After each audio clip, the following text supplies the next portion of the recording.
तो hello friends, basic concept में आप लोगों का स्वागत है। आज हम लोग डिस्कस करने वाले हैं जो लोग डिप्लोमा और डिग्री होल्डर है और एएलपी के लिए अप्लाई किया हुआ है, तो पार्ट बी में कौन सा ट्रेड सिलेक्ट करना है वो देखेंगे और उस ट्रेड रिलेटेड जो सिलेबस है वो भी देखेंगे।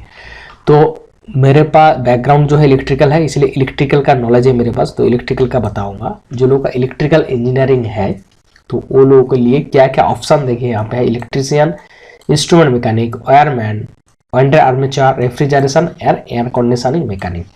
तो डीजीटी जो सिलेबस है उसके हिसाब से इलेक्ट्रिकल इंजीनियरिंग का सिलेबस जो है इलेक्ट्रीशियन ट्रेड से ज़्यादा मैच कर रहा है। ठीक है, इलेक्ट्रीशियन ट्रेड से ज़्यादा मैच कर रहा है। थोड़ा बहुत एक्स्ट्रा पढ़ना पड़ेगा, लेकिन जो लोग का इलेक्ट्रिकल इंजीनियरिंग है अगर ठीक से पढ़ा हुआ है तो पार्ट बी आसानी से आप लोग कर पाएंगे अगर इलेक्ट्रीशियन चूज किया तो आप देख लेते कि इलेक्ट्रीशियन ट्रेड में डीजीटी के हिसाब से क्या क्या सिलेबस में दिया हुआ है। ठीक है, तो मेरे पास जो है देखिए ये ऑफिशियल सिलेबस है जो इलेक्ट्रीशियन का, जो 2 साल का कोर्स होता है आईटीआई का, तो उसका इलेक्ट्रीशियन का कोर्स है। तो यहाँ पे 21 पेजेस में आप लोग जाइएगा तो यहाँ पे दिया हुआ है आपका ऑफिशियल सिलेबस। ठीक है, सिलेबस फॉर इलेक्ट्रीशियन ट्रेड। तो फर्स्ट ईयर ये दिया है, 4 है देखिए, duration, reference learning outcome, professional skill, professional knowledge, trade theory. तो आपको ओनली क्या करना है, ट्रेड थ्योरी पढ़ना है, ट्रेड प्रैक्टिकल नहीं पढ़ना है। ओनली आपको क्या पढ़ना है, ट्रेड थ्योरी पढ़ना है। ठीक है, ओनली आपको ट्रेड थ्योरी पढ़ना है। तो ट्रेड थ्योरी में से देखिएगा इलेक्ट्रिकल का रिलेटेड बहुत सिलेबस मिला जुला है। तो फर्स्ट में देखिए दिया scope of electrician trade, safety rule, safety sign, type of working of fire extinguisher. तो ये हर ट्रेड में अब मिलेगा कॉमन आपको सेफ्टी रूल के हिसाब से। और फास्ट एड सेफ्टी, मेडिकल का जो होता है, hazard identification, prevention, personal safety and factory safety, ये तो रहेगा। ये किसी भी ट्रेड में आप जाइएगा तो ये सब चीज आपको कॉमन मिलेगा, क्योंकि इंडस्ट्री या तो फैक्ट्री में आपको काम करना है, आईटीआई जो लोग किया हुआ है तो इंडस्ट्रियल सेफ्टी सबसे इंपॉर्टेंट है।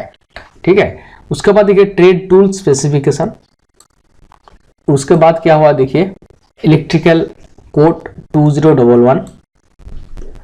उसके बाद मेन जो कोर सिलेबस है उसमें क्वेश्चन है देखिए एलाइड ट्रेड एक्ट जो है, देखिए allied trade act.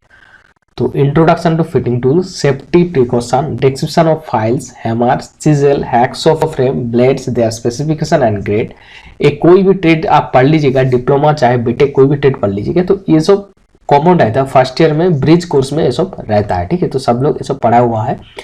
Type of drills, description drilling machines.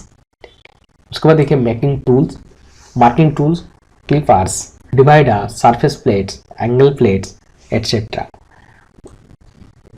उसके बाद देखिए इलेक्ट्रिकल का आ गया है आपका fundamental of electricity, definition, unit, effects of electric current, conductor, insulator.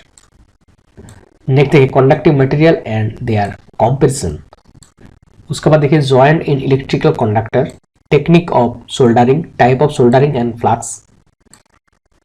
उसके बाद देखिए दिया हुआ है underground cable, description, type, various joint and testing procedure, cable insulation and voltage grades, precaution of using various type of cable।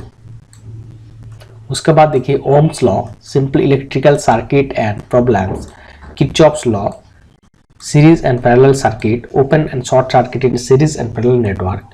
उसके बाद दिया हुआ है देखिए laws of resistance and various type of resistors, Wheatstone bridge, principle of and its application, effect, temperature and resistance, different method of measuring the values of resistance, series parallel combination of resistor, magnetic term, magnetic material properties of magnet, principle and law of electromagnetism, self and mutually induced EMF, electrostatics, capacitor, type and function।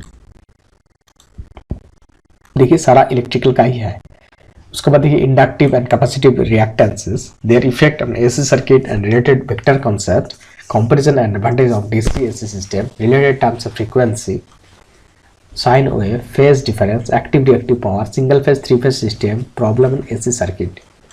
उसके बाद देखिए advantage of AC polyphase system, 3 phase starter and delta connection, three phase circuit and balance unbalance load, phase sequence meter. उसके बाद देखिए chemical effect of electric current and laws of electrolysis, expression anode cathode, type of cell, advantage disadvantage, lead acid cell. उसके बाद है grouping of cell for specified voltage. उसके बाद देखिए IR rules on electrical wiring, type of domestic industrial wiring, wiring के बारे में यहाँ पे दिया हुआ है, switch, fuse, relay, MCB, ELCB, NCCB etcetera. उसके बाद देखिए डोमेस्टिक वायरिंग। उसके बाद PVC कॉन्ड्यूट एंड कैसिंग कैपिंग। उसके बाद यहाँ पे देखिए दिया हुआ है वायरिंग सर्किट, वायरिंग के estimation of load, special wiring circuit. तो वायरिंग के बारे में ज़्यादा दिया हुआ है। देखिए important of earthing, plate earthing, pipe earthing. उसके बाद यहाँ पे दिया इल्यूमिनेशन का चैप्टर से दिया हुआ है। उसके बाद classification of electrical instrument and essential force required in electric instrument, PMMC moving iron instrument, measuring part है दिया हुआ देखिए।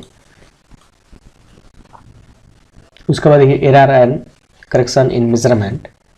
उसके बाद देखिए work principal and circuit of common domestic equipment, concept of neutral and earth, working principle construction of transformer. ठीक है, transformer के बारे में सब कुछ यहाँ पे दिया है, सीरियल और पैरेलल कनेक्शन ट्रांसफार्मर, ये भी ट्रांसफार्मर टेस्टिंग होगा, सब कुछ दिया हुआ ट्रांसफार्मर के बारे में। उसके बाद देखिए और फर्स्ट ईयर का हो गया। ठीक है, नेक्स्ट देखिए सेकेंड ईयर का। तो सेकेंड ईयर का क्या दिया हुआ है देखिए, concept of rotating equipment electrical machines, DC generator, series shunt compound सब दिया हुआ है, armature reaction, application loss efficiency of DC generator, routine and maintenance, principle of DC motor, relation between applied voltage EMF, सब कुछ दिया हुआ है। देखिए यहाँ पे speed control, three phase induction motor, squirrel cage induction motor. उसके बाद देखिए क्या आवाज है, single phasing prevention, no load test and block rotor test, concentric and distributed single double layer winding, सब कुछ दिया हुआ है जो इलेक्ट्रिकल इंजीनियरिंग में दिया हुआ है, सारा सिलेबस कॉमन है इसमें। Work capacitance synchronous motor, rotary converter, MG set, resistance, semiconductor theory, ये देखिए। फिर इलेक्ट्रॉनिक्स का कुछ दिया, PN junction, half wave, full wave rectifier, filter, basic concept of power electronics, work capacitance oscilloscope, construction का SCR, डायाक, ट्रायाक, IGBT, सब कुछ दिया हुआ। देखिए कोई भी चीज़ छूटा नहीं है, जो लोग डिप्लोमा या बीटेक में पढ़ाई किए वही दिया हुआ है। तो यहाँ पे थोड़ा बेसिक पढ़ना पड़ेगा, उतना डेप्थ नहीं पढ़ना पड़ेगा। Wiring accessories, race OS, cable channel, सब कुछ यहाँ पे दिया हुआ है।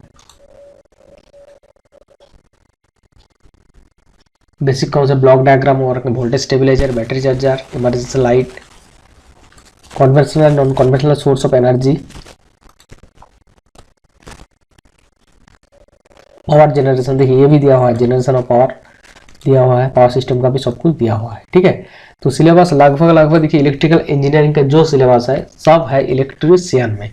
तो आप लोग इसको डाउनलोड करके देख लीजिएगा, मैं लिंक डिस्क्रिप्शन में दे रहा हूँ, उस हिसाब से आप लोग जो लोग का इलेक्ट्रिकल इंजीनियरिंग है इलेक्ट्रीशियन चूज कीजिएगा तो सबसे सेफ रहेंगे। और पिछले बार भी जो ALP टेक्नीशियन का रिक्रूटमेंट हुआ था, मैं इलेक्ट्रीशियन का नोट्स दे दिया था, PDF नोट्स, तो उसको पढ़ के बहुत लोग क्वालिफाई किया है। तो आप लोगों को चाहिए तो मैसेज कर सकते हैं, और नहीं तो ऐसे ही टेक्स्ट बुक आप पढ़ सकते हैं, लेकिन ज़्यादा डेप्थ में नहीं पढ़ना है, आपको ओनली बेसिक्स पढ़ लेना है। तो उसमें से आपका क्वालिफाई हो जाएगा, क्योंकि इसमें ओनली आपको क्वालिफाई करना है, आपको यहाँ पे मेरिट पे नहीं आना है, ये ओनली क्वालिफाई करने का है। ठीक है, तो चलिए बाय बाय, नेक्स्ट वीडियो में मिलते हैं।